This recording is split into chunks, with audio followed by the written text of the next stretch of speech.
સમય હાલતો હોય એ દરેક સમયકાળની અંદર જો આપણા મનમાં રાજીપો હોય, મનમાં જો શાંતિ હોય તો દરેક સમય હારો. નકર સતયુગ ભલે હાલતો હોય પણ જો મનમાં શાંતિ ન હોય તો સતયુગમાં રહેવાની મજા ન આવે. ને જો મનને શાંતિ હોય તો કળિયુગની અંદર રહેવાની મજા આવે. ને મનને સમજાવવાને માટે, મનને અવિદ્યાથી મુક્ત કરવાને માટે સંતો મહાપુરુષોનો સમાગમ છે ને. જેમ ખરાબ પાણી હોય એનું ફિલ્ટર કરીએ એટલે પીવા લાયક થઈ જાય. ખારું હોય તોય ભલે, કડસું હોય તોય ભલે, પણ ફિલ્ટરમાં નાખો એટલે એ પાણી પીવા જેવું થઈ જાય. એમ ગમે એવા બગડેલા મન હોય ને એ સંતોના સમાગમ થકી, સેવા થકી ને સમરણ થકી ખરાબ મન હોય એ શુદ્ધ થઈ જાય. ને મનની પવિત્રતા એ જ સાચી પવિત્રતા છે ને. દેહને તમે 3 વાર નવારીને મેલ ધોઈ નાખો પણ દેહનો મેલ ધોવાઈ જાય, પણ મનનો મેલ જો ન ધોવાય તો, કે મનનો મેલ ન ધોવાય તો દેહનો મેલ ધોઈએ કાંઈ પવિત્ર બનાતો નથી. પવિત્ર બનવાનું ઉત્તમ સાધન હોય તો પરમાત્માનું ભજન છે, પરમાત્માનું સ્મરણ છે. એનાથી જ પવિત્ર બનાય છે. બાકી પાણી છે એ મનની કોર પલાળી શકે નહીં. આપણે ગંગાજીમાં નાહીએ તોય ભલે, યમુનાજીમાં પવિત્ર જળાશયોની અંદર નાહીએ તો આપણા પાપ ધોવાય એમ કહેવાય, પણ મન ધોવાતું નથી. અને મનની મલિનતા દૂર કરવાને માટે સારામાં સારો, સહેલામાં સહેલો ઉપાય હોય તો તુલસીદાસે કીધું કે એક ઘડી આધી મેં પુણ્યાદ, તુલસી સંગત સંત કી અરે કોટી. અપરાધ એક થોડામાં થોડો સંત સમાગમ છે એ આપણને મોટા અપરાધમાંથી બસાવે છે. એટલે અપરાધમાંથી મુક્ત થવાને માટે જો કોઈ મહાપુરુષનો સમાગમ કરે તો જેના જેના જીવનના પરિવર્તન થયા એ સંતોના સમાગમથી થયા ને. એટલે કરે છે વેદવાણી પોકાર જગતમાં સત્સંગની બલિહાર. વેદ શાસ્ત્રો ને પુરાણો કાયમને માટે ગુણગાન ગાય છે અને આપણને સમજાવે છે કે તમારી પાસે જેટલો સમય હોય એટલો સંતોનો સમાગમ કરો. કરે છે વેદવાણી પોકાર જગતમાં સત્સંગની બલિહાર. સત્સંગ અને ગુરુની સેવાથી પાપી થયા ભવપાર. વાળિયા ભીલને જો નારદ મુનિનો થોડોક સમાગમ થયો તો વાળિયો ભીલ મટીને વાલ્મીક ઋષિ થયા. જેસલને તોરલબાઈનો સંગ થયો તો બારવટીયો મટીને પીર ઊંધો પીર થયો. આ સંત સમાગમનો પ્રભાવ છે. સત્સંગ અને ગુરુની સેવાથી પાપી થયા ભવપાર. ભવસાગર કેને કહેવાય? કે મનની અવિદ્યા છે એ જ ભવસાગર છે ને. જીવ માત્ર ડૂબકા ખાતો હોય તો એમાં જ ખાય છે ને. માણસને દુઃખ ઊભું થતું હોય તો પોતાના મનના અજ્ઞાનને લઈને, કુદરત મહારાજનો કરેલો ક્રમ છે કે તમે જેવું કર્મ કરો એવું ભોગવો. સારા કર્મનું સારું ફળ હોય ને ખરાબ કર્મનું ખરાબ ફળ હોય. પણ મનના અજ્ઞાને કરીને આપણને ખબર હોય છતાંય આપણે ખરાબ કર્મ કરીએ છીએ. દુનિયામાં કોઈ એવો માણસ નથી કે એને એવી ભાન ન હોય કે આ હાસું કહેવાય ને આ ખોટું કહેવાય ને આ પાપ કહેવાય ને આ પુણ્ય કહેવાય ને એવી કેમ નથી ખબર પડતી? બધાને ખબર પડે છે, પણ છતાંય જાણી જોઈને ખબર હોવા છતાંય પોતાનો એક થોડોક સ્વાર્થ સિદ્ધ કરવા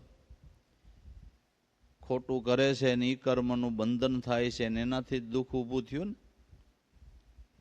પછી માણસ શું કે ભગવાને બહુ દુઃખ દીધું? ભગવાને નથી દીધું, આપણા લખણે દીધું. ભગવાન કોઈને દુઃખ દે? એને દુઃખ દેતા આવડતું જ નથી. એને તો સુખ દેતા જ આવડે ને એણે તો જીવ માત્રને સ્વતંત્ર બનાવ્યો કે તું કર્મ કર ને તું ભોગવ. સારા કર્મનું સારું ફળ અને ખરાબ કર્મનું ખરાબ ફળ. તો શુભ કર્મ કર, સારું કર્મ કર તો એનું તને સારું ફળ મળશે. દુનિયામાં એક માણસને બીજા ટાઈમે શું ખાવું એની ચિંતા હોય, અને એક એવો છે કે આ ધનને ક્યાં નાખવું એનો વિચાર કરતો હોય, પણ એનું કંઈક પુણ્ય છે ને. પુણ્ય વિના કોઈ વસ્તુ મળતી નથી. તો સારા કર્મનું સારું ને ખરાબનું ખરાબ ફળ છે. તો ખબર હોવા છતાંય મનના અજ્ઞાનને લઈને ખોટું કર્મ કરીને અધોગતિના માર્ગે જીવ હાલ્યો જાય છે. એ મનનું અજ્ઞાન ટાળી દેનાર જગતની અંદર હોય તો કોઈ સંતો મહાપુરુષો છે, આપને સારી સમજણ આપે અને એના એ ભાવવાહી શબ્દો આપણા હૃદયપટ ઉપર અંકિત થાય, એની છાપ આપણા હૃદયપટ ઉપર ઉપસી જાય, એટલે આપણે મનથી એવું નક્કી થઈ જાય કે આખો ખાતા અડધો ખાવો છે, પણ હવે ખોટું કરવું નથી, ખોટે રસ્તે જવું નથી. એવો જો નિશ્ચય થઈ જાય, પણ ક્યારે થાય કે મહાપુરુષની કૃપાથી સંત સમાગમથી મનને હારી સમજણ મળે તો ને.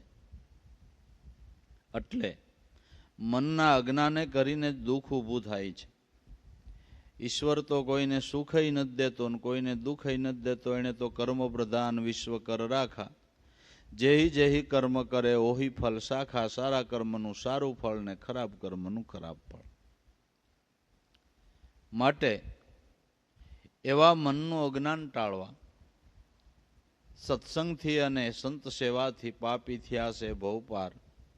સંત સાધુ કે ભક્ત થયા એને સત્સંગનો આધાર. સંત થયા, સાધુ થયા, ભક્ત થયા, પણ સંતોના સમાગમે કરીને ઈશ્વર ભજનનો માર્ગ સમજ્યા ને ઈશ્વર ભજન કરીને સંત સમાગમથી આ લાભ લઈ ને કોઈ સંત થયા, કોઈ મહાપુરુષ થયા, પીર થયા, પેગંબર થયા, સાધુ થયા, પણ ઈશ્વર ભજનથી. ભજન થકી જ આ ડિગ્રી મળે. તમે જેમ અભ્યાસ કરો તો કોઈ ડૉક્ટર થાય, કોઈ વકીલ થાય, કોઈ ન્યાયાધીશ થાય, નાના મોટી ડિગ્રીઓ મળે, પણ ભણે તો ને.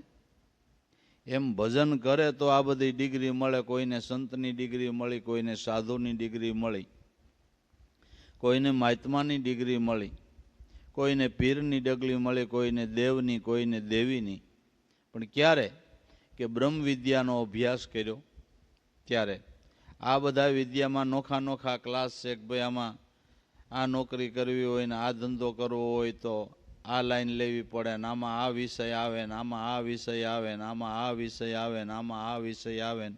દરેક ડિગ્રીના નોખા નોખા ભણતર છે ને. અને આમાં એવું છે કે તમે એક જ અભ્યાસ કરો, એક જ અભ્યાસમાં પૂર્ણ ડિગ્રી મળે. અને હેલામાં હેલો અભ્યાસ હોય તો એક જ ક્લાસ, આમાં ક્લાસ બદલવા પણ. બ્રહ્મ વિદ્યાનો એક જ ક્લાસ છે ને એક જ જો અભ્યાસ એક ક્લાસનો માણસ બરાબર કરી જાય તો પરમપદની ડિગ્રી પ્રાપ્ત થાય. એવો આ અભ્યાસ બ્રહ્મ વિદ્યાનો છે ને હેલામાં હેલો છે, ગમે માણસ કરી શકે. દરેકને માટે છૂટ છે ને આમાં કાંઈ એડમિશન લેવું પડે ને એવું કાંઈ બહુ નથી. એ વખતે આપણી પાસે સગવડ ન હોય તો એડમિશન કેમ લેવું ભાઈ? કેમ પરમપદની ડિગ્રી મળે ને એ ક્લાસમાં આપણો વારો આવશે કે ત્યાં ક્લાસ ખાલી છે, બેહવાવાળા જ નથી. ત્યાં તો ક્લાસ ખાલી જ પીડ્યા, પણ કોઈ એ અભ્યાસ કરવા જવાવાળું જ ક્યાં છે કોઈ?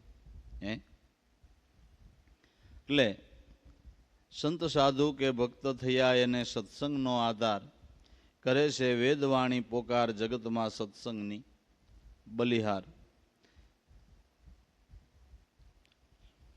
વળી ધનવાન પામે એને નિર્ધન પામે. રહેવાનો હોય ઘર બાર, કુળવાન પામે એને નિર્લજ પામે, મૂર્ખ મૂંડ ગેમાર. ધનવાન હોય તોય ભલે ને ગરીબ હોય તોય ભલે, બેયને ભક્તિ કરવાનો સરખો જ અધિકાર છે. અતિ શ્રીમંત હોય એ ભક્તિ કરી શકે, અને અતિ ગરીબ હોય ને એ ભગવાનની ભક્તિ કરી શકે. ભક્તિ કરવામાં શ્રીમંતાઈ ન નડે ને ગરીબાઈ ન નડે. અને એના પુરાવા છે કે અતિ શ્રીમંત સંતો હોત જગતમાં થયા છે, અને અતિ ગરીબ હોતય થયા છે. ભક્તિ કરવામાં ગરીબાઈ નડતી નથી ને શ્રીમંતાઈ નડતી નથી. આપણા મનના અવગુણ છે ને બાપા, એ નડે છે. મનના અવગુણ દૂર થાય તો શ્રીમંતામાંય ભક્તિ થાય અને ગરીબામાંય થાય. એટલે રાજા રયત નો ભેદ નહીં. ધનવાન પામે એને નિર્ધન પામે, ભલે રેવાય ન હોય ઘર બાર. કુળવાન પામે એને નિર્લજ પામે. દીકરા દીકરીઓ હોય તોય ભલે, ને કદાચ કોઈ સંતાન ન હોય તોય ભક્તિ કરી શકે. નકર ઘણાયનું એવું માનવું છે કે દીકરા ન હોય તો પછી અસરગતિ થાય, કારણ કે પાણી કોણ પાય? એને વંશમાં કોઈ ન હોય તો પાણી ન પાય તો અસરગતિ થાય. પણ હવે જીવતા જ નથી પાતા, એ મર્યા પછી હું પાતા હતા? હે, અટાણે તમને વૃદ્ધાશ્રમમાં મૂકી એવા એ પાણી ક્યાંથી પાય? તમને પાય? એ તો બધી મનની કલ્પનાઓ છે, એવું કાંઈ નથી. દીકરાનું ફળ કુદરતની દયા હોય તો થાય ને કદાચ આપણા ભાગ્યમાં ન હોય તો ન થાય, તો એમાં કાંઈ વાંધો નથી. ધનવાનય ઓલા કુળવાનય ભક્તિ કરી શકે, ને જેને પુત્રની સંપત્તિ ન હોય એ પણ ભક્તિ તો કરી શકે. ભક્તિ કરવામાં બેમાંથી એકેય વસ્તુ બાદ કરતા થતી નથી. જે સ્થિતિ હોય એ સ્થિતિની અંદર ભક્તિ. કુળવાન પામે એને નિર્લજ પામે. પછી મૂર્ખ હોય, મૂંઢ હોય, ગેમાર હોય, જો ભાવ ધરે તો દરેક ભક્તિ કરી શકે છે. પણ ભાવ જોઈ, ભાવ વિના ભક્તિ થતી નથી. શ્વાસ વિના સમરણ નહીં, ભાવ વિનાની ભક્તિ ન હોય. પારસ મેં જો પડદા રહે તો લોઢા કોઈ દી કંસન. શ્વાસ વિનાનું સમરણ નહીં, ભાવ વિનાની ભક્તિ નહીં.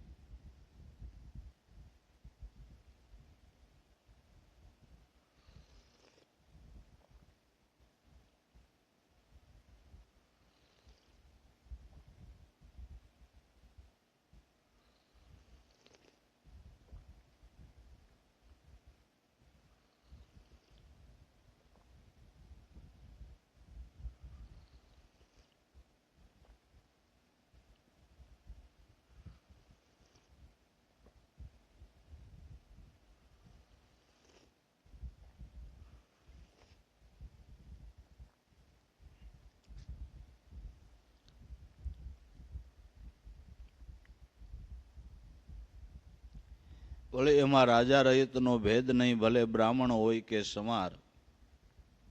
ભેદ નહીં ઊંચ નીચનો સર્વતણો. અધિકાર રાજા હોય તોય ભલે, રહિત હોય તોય ભલે, બ્રાહ્મણ હોય તોય ભલે, ને સમાર હોય તોય ભલે. અને દરેક જ્ઞાતિની અંદર સંતોય થયા છે કે નથી થયા? કે બધાયમાં થયા છે? આ તો બધી વર્ણ વ્યવસ્થા છે. બાકી ઈશ્વરની ઘેરે કોઈ નાનું નથી ને કોઈ મોટું નથી. ને બધાની ઉત્પત્તિ સરખી છે. જ્યાંથી હિન્દુ આવ્યા ત્યાંથી મુસલમાન, જ્યાંથી યહૂદી પારસી ત્યાંથી કિરસ્તાન. આ તો અહીંયા આવતા નાયત પડી ગઈ નોખી, માતા તો બધાયને સરખા જણે. સદગુરુ મળે એ તો હવને હરખા ગણે. હાચી હોય જેની વાસા એ મુખથી જૂઠું કોઈ દી ન ભણે. ભલે કોઈ બ્રાહ્મણ, કોઈ વાણિયા, કોઈ સૈયદ ને શેખ, પણ જ્ઞાન દ્રષ્ટિથી વિચારો તો આત્મા બધાયનો એક. આ તો અજ્ઞાની છે એને મન જુદા, જ્ઞાની કેને જુદા ગણે? એટલે ગમે જ્ઞાતિમાં આપણો જન્મ થયો, પણ હું એમ કહું છું મનુષ્ય થયા ને એ આપણા મોટામાં મોટા સદભાગ્ય. અને એમાંય મનુષ્ય અવતાર જેને આવા પવિત્ર દેશની અંદર, ભારત દેશ જેવા દેશમાં જેને જન્મ મળ્યો, એને ધન્ય ને એના માતા પિતાને પણ ધન્ય. કે એની સફળ કમાઈ જો કરે તો આને આ જન્મે જીવ કર્મના બંધનમાંથી મુક્તિ મેળવી અને પરમપદને પામી શકે. પણ મનુષ્ય અવતારની અંદર કોઈ સંતનો સમાગમ કરીને ઈશ્વર ભજનનો માર્ગ સમજવો જોઈ અને બધી સફળતા હોય તો એના ભજન થકી છે, બાકી બધી વાતો ઈશ્વર ભજન વિના કોઈનો નિવેડો આવ્યો નથી અને નથી. નામ ભજન વિના નહીં નિસ્તારા, જાગરે મન ક્યુ સુતા, જાગ્રત નગરીને સોરનો લૂંટે જખ મારે યમદૂતા. નામ ભજન વિના કોઈ જીવનો નિસ્તાર કોઈ દી થયો નથી, થવાનો પણ નથી. એટલે આમાં દેશ દિશા કોઈ બાદ કરે નહીં, રાહુ નહીં નડનાર, જે પળ જાવે સત્સંગ કરતા ઈ મૂર્ત અપરંપાર. ભક્તિ કરવામાં દેશ દિશા કોઈ બાદ કરતી નથી. આ તો પછી આપણા મનનો ઠરાવ કરી કે માળા ફેરવવું હોય તો ઉગમણું મોઢું રાખીને જ બેહાય, ભાઈ ખૂણા ત્રાહ બેહીને તોય તુધારે ભગવાન કબૂલ કરી લે, એવું કાંઈ નથી. ઉગમણા બેહી તો જ ઉગમણા ભગવાન છે ને આથમણા હું તમે છો. જેમનું મોઢું હોય એમનું મોઢું રાખીને માળા ફેરવવા માંડીને ભલામણા હે કાંઈ આ મોઢે બેહી તો જ પૂજા કબૂલ થાય એવું નથી. તમારો ભાવ હોય ને તો ગમે ત્યાં પૂજા કબૂલ થાય, ભાવ વિના થાય નહીં. દેશ દિશા કોઈ બાદ કરે નહીં, રાહુ નહીં નડનાર. ભક્તિ કરનારને કોઈ રાહુ નડતો નથી, કોઈ ગ્રહ નડતો નથી. નડે છે કે ને કે નો કરવાના કર્મ કરે ને એને બધુંય નડે છે. ઈશ્વર નામનો ભરોસો રાખે એને કાંઈ નડતું નથી.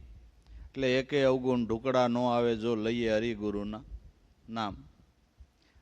હરભરા કે હરણિયા, સુકન ભલા કે શ્યામ, એકે અવગુણ ઢુકડા ન આવે જો લઈએ હરિગુરુના નામ. ઈશ્વરથી જગતમાં કોણ મોટું છે? એને આશરે જે જીવ જાય એને કોઈ નડતરા રહેતી નથી. અને એનું શરણ ન ગ્રહણ કરે એને ડગલે ને પગલે નડતરા ઊભી જ છે, ડગલે ને પગલે ઊભી છે. એટલે દેશ દિશા કોઈ બાદ કરે નહીં, રાહુ નહીં નડનાર, જે પળ જાવે સત્સંગ કરતા ઈ મૂર્ત પરંપાર. એની યાદી કરતા, એનું ચિંતન કરતા, એનું સ્મરણ કરતા જે પળ જાય એ અમૂલ્યમાં અમૂલ્ય પળ આપણી મનુષ્ય જીવનની બાપા વ્યતીત થઈ. બાકી જેટલી વાર એની યાદી એટલી જીવનની આબાદી, ને ભૂલાય એટલી બરબાદી. એટલે સંતો મહાપુરુષો આપને શિખામણ આપે, કોઈ સંજોગોની અંદર, કોઈ સમયની અંદર ઈશ્વરને કે ઈશ્વર ભજનને ક્યારેય બાપા ભૂલવું નહીં, એનો આશરો ક્યારેય છોડવો નહીં, એનાથી વિમુખ થવું નહીં. સુખદાતા પરમાત્મા છે ને એની દયાથી જ બધું સારું થાય. આપણી કીધે કાંઈ થાય નહીં. દેશ દિશા કોઈ બાદ કરે નહીં, રાહુ નહીં નડનાર, જે પળ જાવે સત્સંગ કરતા ઈ મૂર્ત અપરમ. એ હારામાં હારું મૂર્ત. આવો સત્સંગ મહિમાનું વર્ણન કરતા શેષ નો પાવે પાર. લાખો કરે નિત લાલચ એની અંતરથી વારંવાર. આ મહિમા ગાતા શેષ સહસ્ત્ર મુખે ગાય તોય ગવાય નો રીએ, એવો મહિમા એના ભજનનો છે.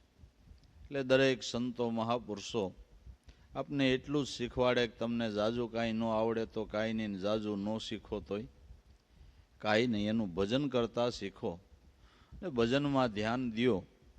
ને ભવની ભીડ ભાંગશે તો ભજન થકી ભાંગશે, બાકી બીજું કોઈ સાધન નથી ને બીજો ઉપાય વાલા નથી. એટલે ઈશ્વર ભજનનો માર્ગ પકડવો, અને એ ભજનનો માર્ગ આપણને આપણા સદગુરુએ બાપા બતાવ્યો, તો એમાં શ્રદ્ધા, વિશ્વાસ, ભાવ, પ્રેમ રાખી ને એની નિષ્ઠા બાંધીને કાયમને માટે આપણે રહેવાનું છે. તો આપણા માટે દરેક સમય હારો જો જીવન જીવતા આવડે તો, બાકી તો જીવન જીવતા ન આવડે તો ગમે સમયની અંદર માણસ પોતાના દુર્ગુણને લઈને દુઃખી થાય છે. એટલે સદગુણ જીવનની અંદર સજ કરવા, સદગુણોને પ્રાપ્ત કરવા, સદગુણોને પ્રાપ્ત કરવાને માટે પણ એનું ભજન જ છે, બીજો કોઈ ઉપાય નથી. એટલે એવા ભાવ પ્રેમમાં બાપા રહેવું ને આનંદ કરવો. ને કુદરત મહારાજની દયા અને કૃપા જ છે, અને કૃપા વરસી જ રહી છે. પછી આપણે આપણા કર્મે જીવનમાં સુખ દુઃખ આવે એમાં ઈશ્વરનો બાપા ક્યાંય દોષ નથી. એ તો નિરાલમ તત્વ છે, સર્વનો હિતો શું છે, પણ આપણે એની આજ્ઞાનું પાલન નથી કરતા, એના સિદ્ધાંત પ્રમાણે રહેતા નથી, એની સંસ્કૃતિનું ઉત્થાપન કરીએ છીએ. એટલે આ બધા દુઃખના ઉબાળા ઊભા થાય છે. ને ધીમે ધીમે આપણે સંસ્કૃતિની મીંડા છે એ ગોર ખોદવા, એટલે એને લઈને જ વિકૃતિ ઊભી થાય. સંસ્કૃતિ ભૂલો એટલે વિકૃતિ ઊભી થાય. સંસ્કૃતિ ન ભૂલે તો વાંધો નહીં. મા બાપની સેવા કરવી એ સંસ્કૃતિ છે. કંઈ વૃદ્ધાશ્રમમાં મૂક્યા હોય એ વિકૃતિ છે. માનવની સેવા કરવી એ સંસ્કૃતિ છે. માનવને લૂંટી લેવો એ વિકૃતિ છે.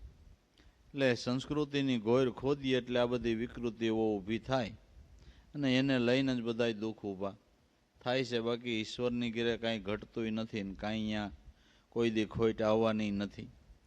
પણ આપણા કર્મ પ્રમાણે બધું છે. તો કર્મને બાપા સુધારવા ને જેટલું જીવન જીવાય એટલું સાત્વિક જીવન જીવવું, નિર્મળ જીવન જીવવું, પવિત્ર જીવન જીવી જગતમાં સારી કમાઈ કરવી બાપા, એ દરેક સંતો મહાપુરુષોની ભલામણ છે. ને એ ભાવ પ્રેમમાં રહીને આનંદ કરી લેવો ને ગુરુગુણ ગાવા ભાઈ. જાજી વાતુના ગાડા ભરાય, એક ભજનનો માર્ગ પકડે એટલે બેડો પાર છે.